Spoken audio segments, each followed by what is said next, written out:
Hello दोस्तों, आज मैं आपके लिए पॉलिटी से फर्स्ट चैप्टर लेकर आई हूँ जिसका नाम है कॉन्स्टिट्यूशन।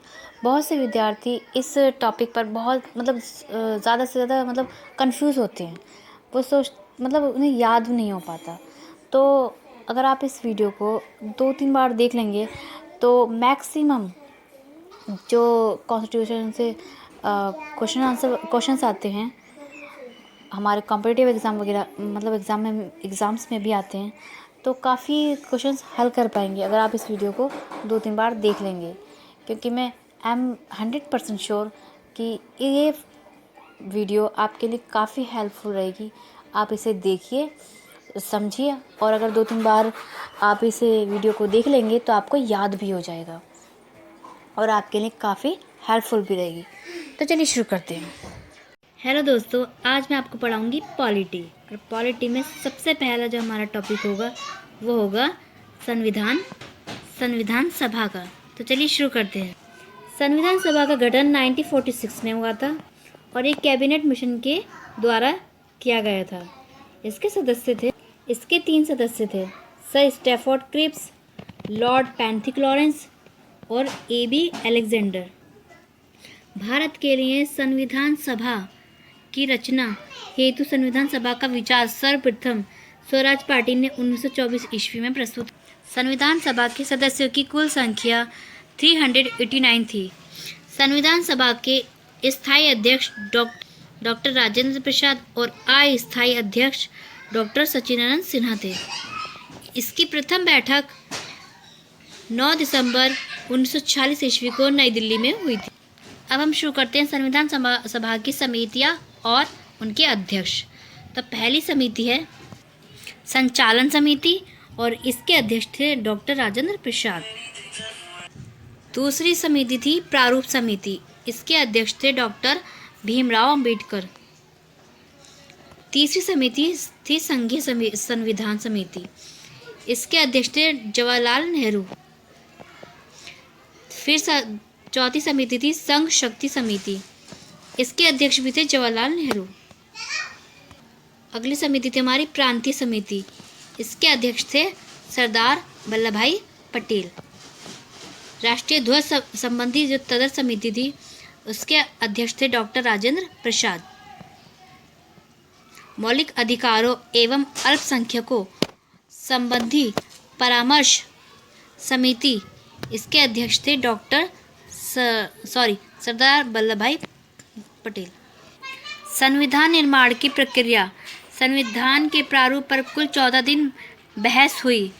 कुल 2 वर्ष 11 महीना और 18 दिन तक ये प्रक्रिया चली। निर्माण कार्य में कुल मिलाकर 63,96,729 व्यय हुए। बंटवारे के बाद सदस्यों की संख्या जो थी वो थी 324। 26 नवंबर 1949 को यह पारित किया गया। 26 जनवरी 1950 को यह लागू किया गया। तब इसमें कुल 22 भाग, अनुच्छेद 395 और अनुसूचियाँ 8 थी। परंतु वर्तमान समय में संविधान में 22 भाग, 395 अनुच्छेद और 12 अनुसूचियाँ हैं। भारतीय संविधान की अनुसूचियाँ, इसमें केवल 12 सूचियाँ हैं। प्रथम अनुसूची में भारत और उसके राज्यों के बारे में बताया गया है और सबको पता है कि वर्तमान में 28 राज्य हैं। द्वितीय अनुसूची में वेतन और भत्ते के बारे में बताया गया है और तृतीय अनुसूची में शपथ के बारे में बताया गया है और चतुर्थ अनुसूची में राज्यसभा की जो सीटें होती हैं उसके बारे में बताया गया है। राज्यसभा या फिर राज्य के जो केंद्र शासित प्रदेश होते हैं उसके बारे में, जो सीटें वगैरह होती हैं कहाँ से कितनी किस तरीके से ली गई हैं, ये सारा वर्णन जो है वो चतुर्थ अनुसूची में है। 5वीं अनुसूची में अनुसूची जाति और जनजाति के बारे में बताया गया है और 6ठी अनुसूची में जनजातियों के प्रशासन का तो वर्णन है लेकिन केवल 4 राज्यों का, और उन 4 राज्यों में असम, मेघालय, त्रिपुरा और मिजोरम।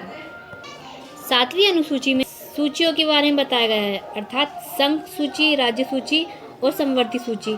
इन सूचियों का जो उल्लेख है वो हमारी 7वीं अनुसूची में है। इसके विषय भी हैं, जैसे संघ सूची में विषय हैं, राज्य सूची में हैं और समवर्ती सूची में भी हैं। तो इनके विषयों के बारे में हम डिटेल में चर्चा करेंगे। किसी दिन मैं वीडियो लेकर आऊँगी अनुसूची और अनुच्छेद और भाग की, जिसमें डिटेल में मैं इन सबका वर्णन करूँगी, मतलब विस्तार से एक्सप्लेनेशन सहित बताऊँगी। ठीक है, अभी हम शॉर्ट नोट्स में देख लेते हैं इन सबको। 8वीं अनुसूची में भाषा का वर्णन है। पहले भाषा जो हमारी थी वो 14 थी और बाद में ये इनको बढ़ाकर 22 कर दिया गया। ठीक है, इसमें 22 भाषाओं का उल्लेख है।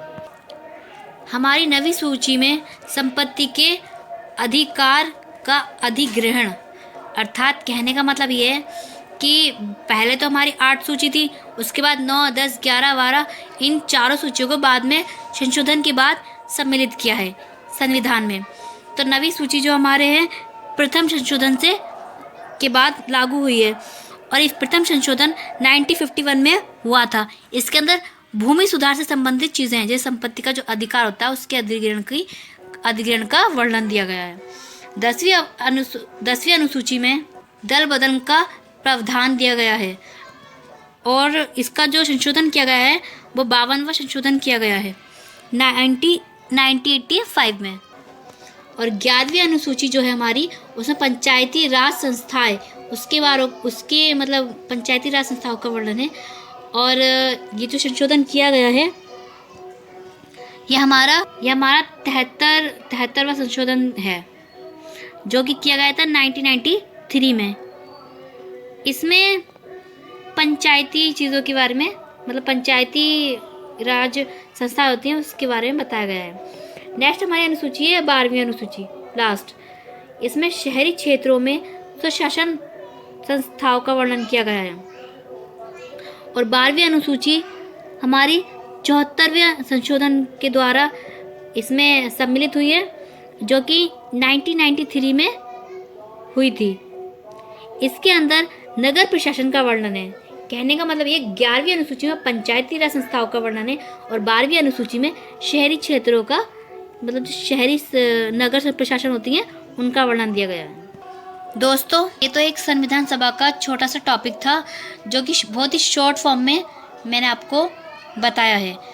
और हाँ, मैं और भी पॉलिटी की वीडियोस लेकर आऊँगी अलग अलग टॉपिक पर, और अलग अलग उसके मतलब अलग अलग शॉर्ट नोट्स होंगे। तो आपको कैसा लगा ये कमेंट बॉक्स में बताइएगा ज़रूर, और अगर अच्छा लगे तो लाइक भी कीजिए। पॉलिटी के ऊपर इससे शॉर्ट वीडियो और आपको कहीं नहीं मिलेगी।